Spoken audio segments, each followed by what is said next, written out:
episode 1 of Global Change Biology Bioenergy's new podcast series. I'm Amy Yano.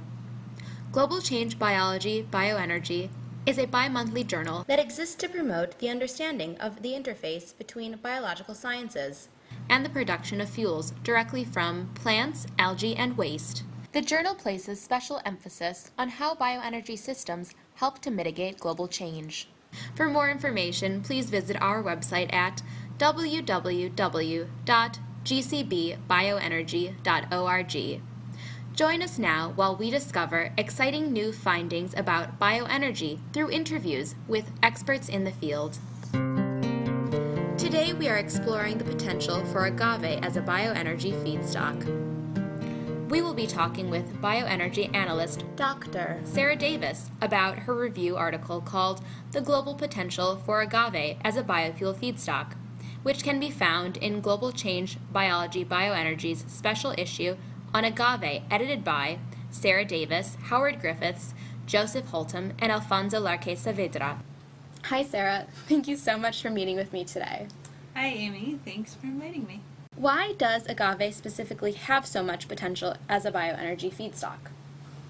Based on what we know about the way agave has been grown in commercial agriculture in the past, it appears that it gains very high productivity relative to other crops, but can also grow in places where there's low soil moisture, where there's not a lot of rain. And so it has the potential to be grown in places where we otherwise wouldn't be planting crops for foods and other types of commodities.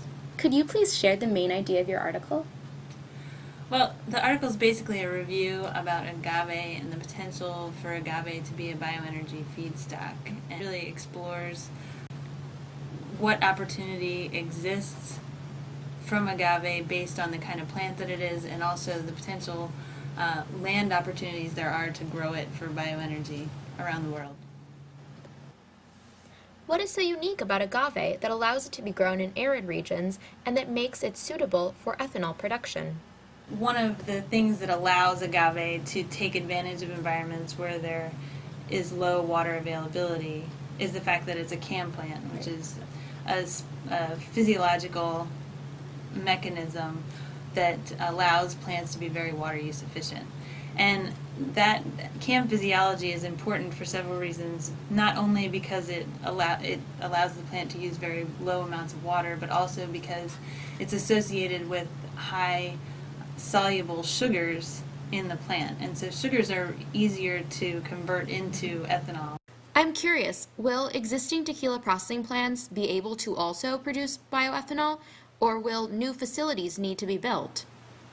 Well, that's an interesting question. I think that the tequila industry provides a model that we can use to estimate what the potential production rates can be of agave, simply because the conversion of the sugars in the plant to alcohol, like we do for making tequila, is similar to the conversion process we would use to make ethanol, which is a fuel.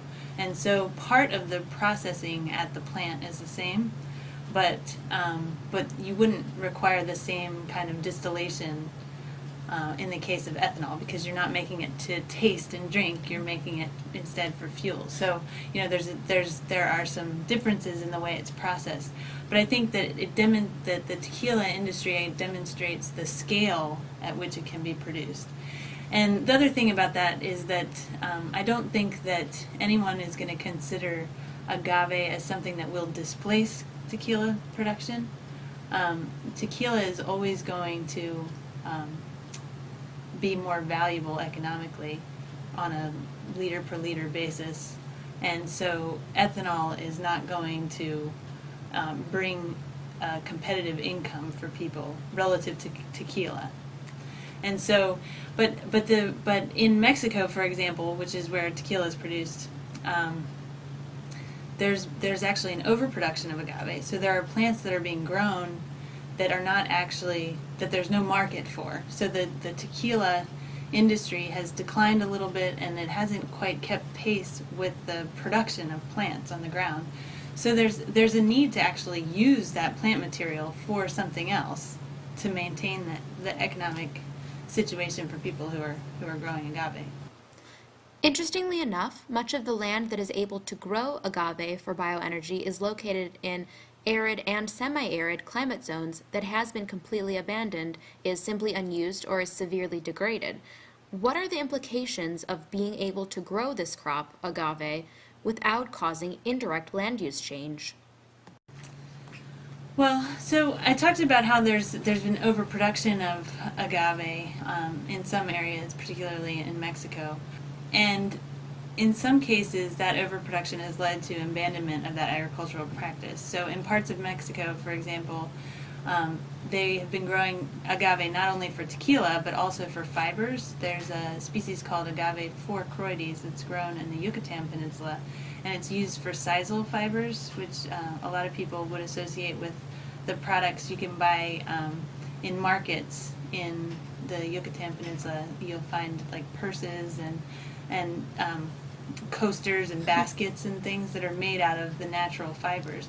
And that natural fiber industry has been displaced by synthetic fibers. And so there's no longer a need for those natural fibers. And so there has been abandonment of land in Mexico, and also large portions of land in Africa that used to grow agave, a different species called Agave cisalana.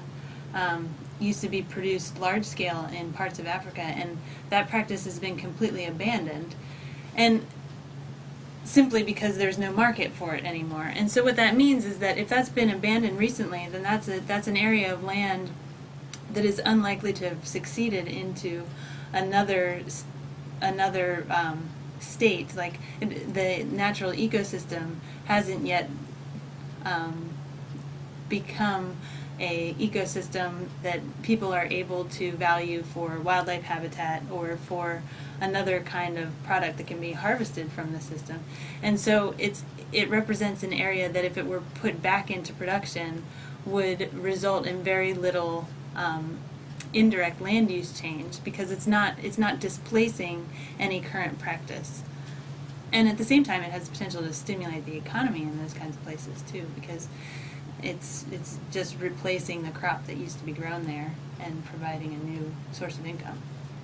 So given that agave has a long life cycle and a history of crop failure because of its low genetic diversity, are you concerned that the fluctuating supply of agave will make the market unstable, causing people to not want to invest in it? There is a paper in this special issue that addresses economics, specifically in Mexico, that would relate to agave production. But I think that the susceptibility is something that's always important to consider in terms of there's essentially one genotype that's been planted for agave that is grown for tequila, and they have had waves of disease outbreaks that have affected the crop and resulted in some economic losses. But what's interesting is that if we look towards growing agave for ethanol, we don't necessarily need to use a single species. And there are actually other varieties of agave that grow in Mexico that could possibly be better for ethanol than they would have been for tequila. In one of the other papers in this special issue, there's also a discussion about the land races of agave that exist in Mexico, some of which have become very rare simply because people have put so much effort into cultivating just a few species and bred them to be good for tequila and bred them to be good for fiber, and ignored some of the other species which may actually have traits that we would want for ethanol production. So I think that it is important to keep in mind how we can diversify the genetics of the species that end up being used for agave for ethanol. But a lot of that still has to be worked out. This is still a very new topic, and we still don't know which species are going to be the best to grow for ethanol, and whether it'll be a range of species, because it turns out the production rates of the different species are confounded by where they're grown. So ideally, we want to be able to grow these agave plants in places that are very marginal for food crops. Mm-hmm. And so they're going to be the very dry regions with low soil quality. And right now there are species that grow in places that actually get a fair amount of rainfall, even though they're technically in semi-arid regions. They get a fair amount of rainfall. So figuring out what the balance is there between high production and tolerance to those low quality conditions is really what we still have to investigate. So we still need to do more research to figure out what's going to be the best. Sarah, thank you so much for talking with me today about the exciting potentials of agave. Thank you, Amy. I enjoyed talking with you. I hope our listeners will join us for our next podcast, where we will continue to explore exciting new findings about bioenergy through interviews with experts in the field. Learn more at www.gcbbioenergy.org.